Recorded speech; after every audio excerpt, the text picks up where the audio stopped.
Ini berkepanjangan berdampak terhadap ekonomi keluarga dan bisa memicu angka kasus KDRT meningkat. Menghindari hal ini, perlu adanya komunikasi dan ruang lebih banyak untuk anak dan keluarga. Pengurus Lentera Anak Bali Niuluh Putu Anggreni menyampaikan di masa pandemi dengan aturan PPKM di mana keluarga lebih banyak punya waktu berkumpul. Orang tua terutama seorang ibu menjadi garda terdepan mendidik anak menghindari kejenuhan di rumah, mengeksploitasi diri dan meningkatkan kemampuan mampu menciptakan ruang lebih banyak untuk anak.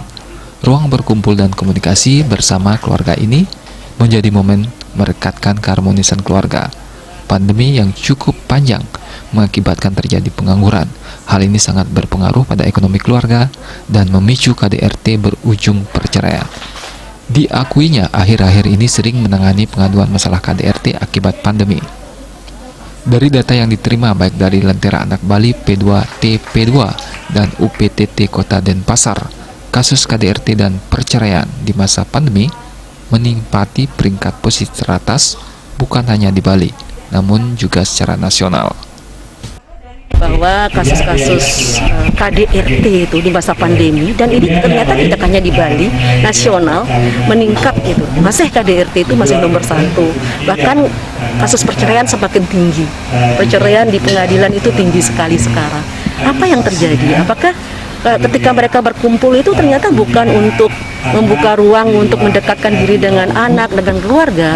Mungkin awal-awalnya seperti itu, senang bertemu anak gitu. Tapi ternyata ini terlalu panjang pandemi ini yang membuat sisi ekonomi itu yang berpengaruh, banyak dirumahkan, di PHK, dan berkumpul dalam keadaan mungkin kurang inovasi untuk melakukan yang menguatkan ekonomi. Makanya sekarang ini kan ibu-ibu dikuatkan ekonominya, bapak-bapak juga perlu ada gerakan juga untuk gimana meningkatkan memang pariwisata ini membuat amruk ya. Dan itulah ternyata menjadi penyebab akar masalah daripada banyak keluarga di Bali. Harapannya, Bu? Ya, harapannya sih Pandemi diharapkan segera berlalu terlebih dengan adanya vaksinasi massal, sehingga pariwisata bisa bangkit kembali.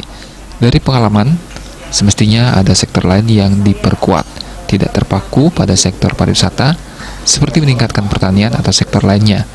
Di sisi lain, sektor pertanian dan perkebunan juga dapat jadi penunjang pariwisata di Bali. Artayo, Bali TV.